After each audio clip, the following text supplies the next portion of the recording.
This land of remembrance, this land of no more history, this land of the dead.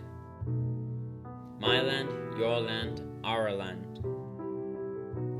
This land craves water and is given blood. This land with fire in itself.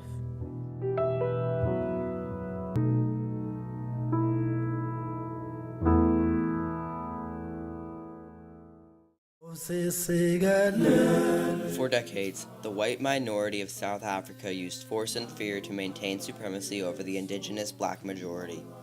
Like other systems of segregation, apartheid segregated the white population and all other ethnic groups. The native black South Africans struggled to ignite a peaceful revolution.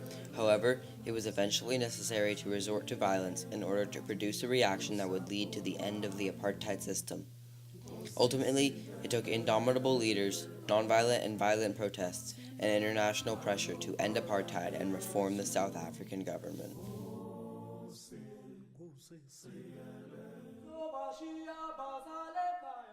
The history of South African colonization reveals the reasons the apartheid system was established, to enable a white minority to control the indigenous black majority.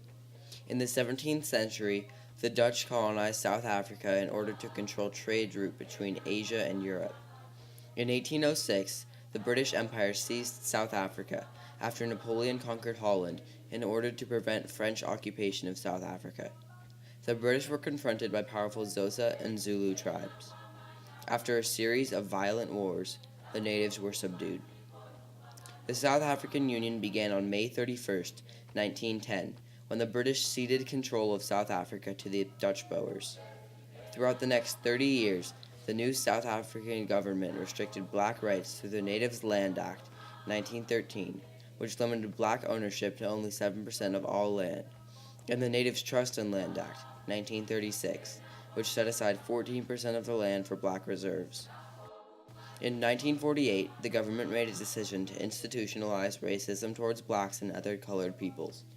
They called it apartheid, which meant apartness. Apartheid was based on three principles. First, there were four official racial groups: white, African, colored, and Asian. Second, whites were regarded as the only civilized race and therefore exercised absolute political control. And finally, white interest always came before black interests. The Africans want the franchise on the basis of one man, one vote. They want political independence. Apartheid created a racial imbalance. In order to broker equality between the indigenous black population of South Africa and the Dutch Boers, black South Africans began to protest peacefully. The peaceful protests ultimately escalated into violent resistance because of the government's reluctance to change a system that benefited the white minority. The origin of these peaceful protests can be traced back to Mahatma Gandhi. Apartheid would never have ended if it weren't for the strength and willpower of great leaders to rally the people. Maybe the most influential figure in all of apartheid was Nelson Mandela.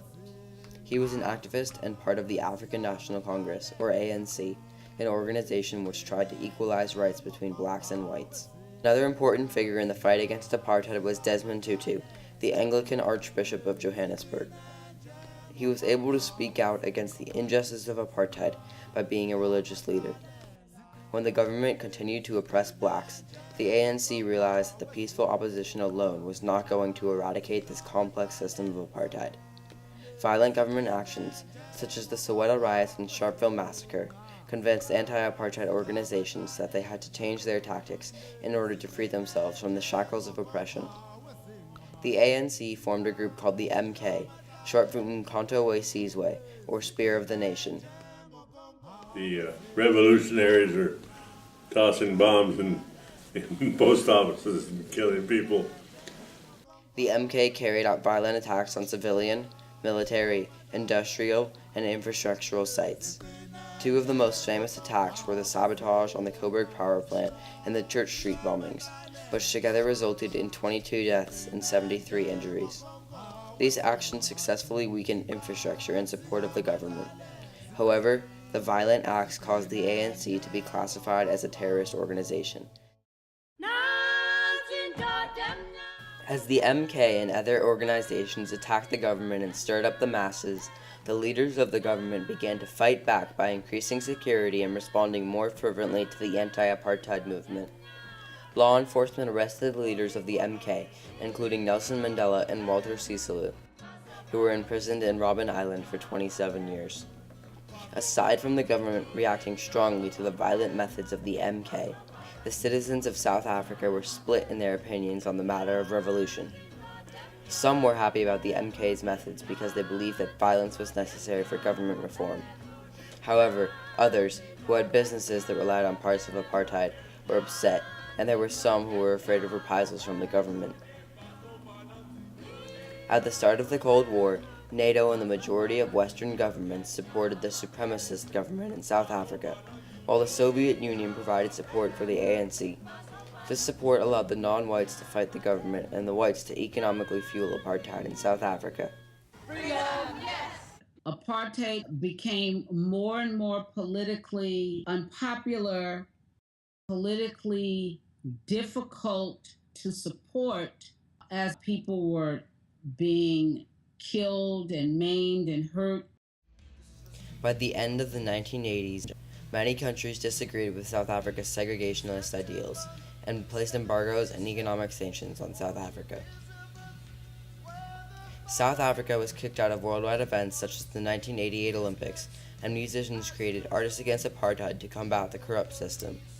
International reactions to apartheid had a much larger impact on the government than the black resistance had, as it was much harder for the government to dismiss world disapproval than the actions of a few revolutionaries.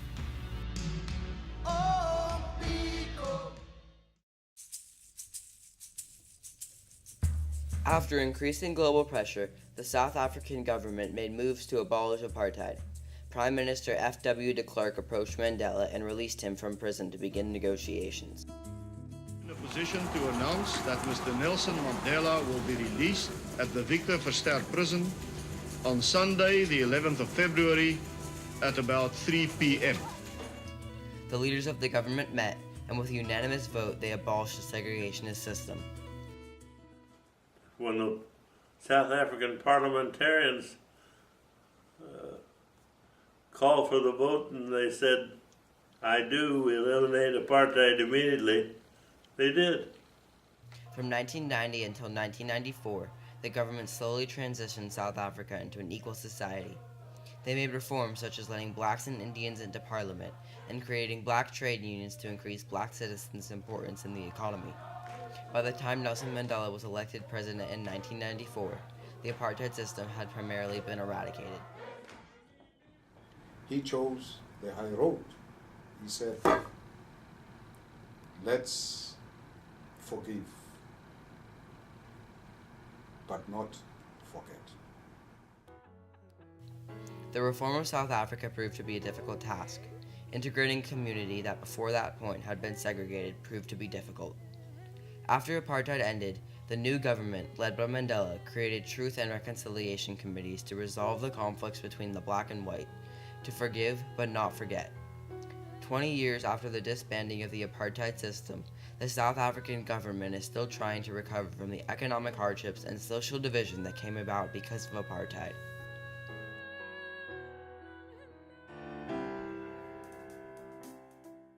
The struggle against apartheid demonstrates that people can end oppression and reform their country. However, change may demand a choice between peaceful and violent revolt. When violent revolt is necessary, it may lead to even more violence, which in turn makes it harder to reform the government. In order to obtain true reform, both parties must be willing to reconcile. Freedom.